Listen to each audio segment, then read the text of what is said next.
Number 14, किसी धन का 2 वर्ष का साधारण ब्याज 200 रुपये है।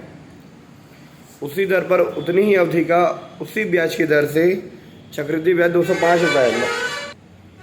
2 वर्ष का साधारण ब्याज 200 रुपये और 2 वर्ष का चक्रवृद्धि ब्याज 205 रुपये। ऋण की राशि मतलब मूलधन ज्ञात करना है और ब्याज की दर बताना है कितना परसेंटेज है। Simple interest on a certain some of money 2 years का 200 रुपीज़ है, कंपाउंड रेट 205 है, यही 2 साल का। देखो सिंपल इंटरेस्ट और कंपाउंड इंटरेस्ट में अंतर है क्योंकि 2-2 साल का है। 1 साल का होता है तो सेम होता है। Find the loan, amount of loan and rate of interest, मतलब आपको पी या निकालना है और आर निकालना है, ठीक है। क्वेश्चन नंबर 14 देखना बेटा।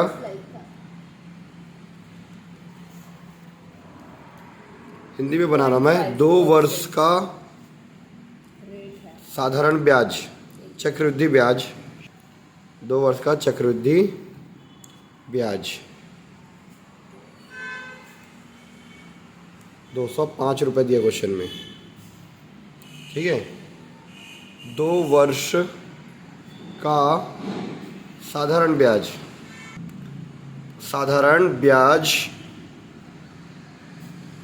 200 रुपये। अगर 2 वर्ष का साधारण ब्याज 200 रुपये है तो 1 साल का कितना होगा? 100 रुपये। 1 वर्ष का साधारण ब्याज, 1 वर्ष का साधारण ब्याज 200 डिवाइड बाई 2। अगर 2 साल का 200 है तो 1 साल का 200 को 2 से डिवाइड कर दो, 1 साल का 100 रुपये निकल जाएगा। अगर 1 वर्ष का साधारण ब्याज 100 रुपये है तो 1 वर्ष का चक्रवृद्धि ब्याज भी सेम आएगा। 1 वर्ष का चक्रवृद्धि ब्याज, तो 1 वर्ष ना लिख के इसको लिख देते पहला वर्ष। पहले वर्ष का चक्रवृद्धि ब्याज भी कितना आएगा? 100 रुपये, क्योंकि साधारण ब्याज 1 साल का जो होता है, चक्रवृद्धि ब्याज भी पहले साल का उतना ही रहता है, लेकिन दूसरे साल वो ब्याज पे ब्याज लगने की वजह से बढ़ जाता है। तो पहले वर्ष का चक्रवृद्धि ब्याज कितना है? 100 रुपये। तो दूसरे वर्ष का चक्रवृद्धि ब्याज, दूसरे साल और 2 साल में अंतर होता है। 2 साल मतलब 2 साल का होता है, दूसरा साल भी 1 साल का ही होता है। मैं बोलूँगा अब दूसरे साल में बीकॉम सेकेंड ईयर किए हो तो 2 साल किए क्या? 1 ही साल तो पढ़ाई किए ना। तो दूसरे वर्ष का चक्रवृद्धि ब्याज कितना होगा बेटा? टोटल 2 साल का चक्रवृद्धि ब्याज है 205 रुपये। टोटल 2 साल का चक्रवृद्धि ब्याज कितना है? कंपाउंड रेट 2 साल का कितना है? 205 रुपये। अगर पहले साल का 100 रुपये है तो दूसरे साल का कितना होगा? 105 रुपये। मतलब पहले साल और दूसरे साल का अगर कंपेयर करोगे तो 5 रुपये बढ़ रहा है। वो क्यों बढ़ रहा है? क्योंकि पहले साल का जो चक्रवृद्धि ब्याज था उसमें भी ब्याज लगा है, इसकी वजह से 5 रुपये बढ़ गया, ठीक है। तो दूसरे वर्ष व पहले वर्ष के चक्रवृद्धि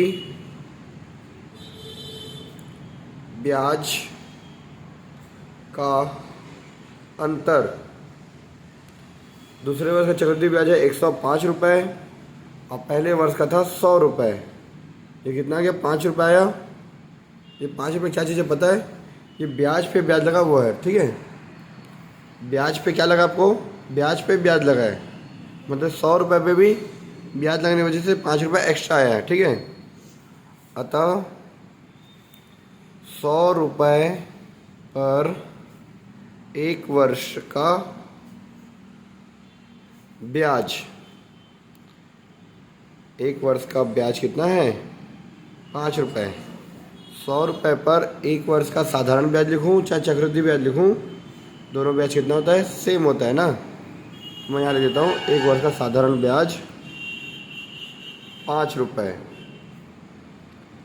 100 रुपये पर, ये 100 रुपये पे देखो फिर से बताता हूँ, जो पहले वर्ष का चक्रवृद्धि ब्याज है दूसरे वर्ष का चक्रवृद्धि ब्याज में 5 रुपये का अंतर है। क्यों अंतर है? क्योंकि दोनों पहले वर्ष में ब्याज पे ब्याज नहीं लगा था, पर दूसरे साल में क्या लगा है? पहले वाले साल का जो ब्याज है वो उस पर भी ब्याज लगने की वजह से 5 रुपये एक्स्ट्रा आया है। 100 रुपये पर, ये 100 रुपये पर 1 साल का ब्याज है 5 रुपये। तो आपको ऐसा ही पता है ब्याज 100 मूलधन पता है 100 रुपया और समय पता है कितना, 1 साल।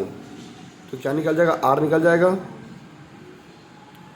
आर बराबर आपका 1 साल का ब्याज कितना, 5 रुपये। ये 100 फॉर्मूले का। आपकी पी की वैल्यू कितनी है, 100 रुपये और समय है 1 साल। 100 से 100 काटा, 5 को 1 से डिवाइड करोगे कितना आएगा, 5%।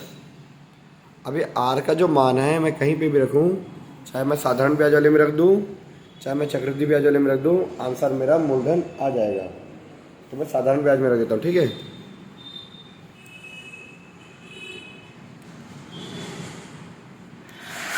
अब ठीक है, मूलधन बराबर पी बराबर SI into 100 divide by P निकाले तो RT। ऐसा ही अगर मैं ले रहा हूँ 2 साल का 200 रुपये, समझ लूँगा 2 साल, 200 इंटू 100, आर ले रहा हूँ मैं जो आया 5% वो, इंटू समय ले रहा हूँ 2 साल। 2 से 2 कटा, 10,000 आया। 10,000 का मैं 5 से डिवाइड कर दूँ तो आंसर आ जाएगा मेरा 2,000 रुपये। ये आ गया मेरा पी का मान। क्वेश्चन नंबर 14 मेरा कंप्लीट। इसी तरह से 13 भी बनाओगे, बन जाएगा।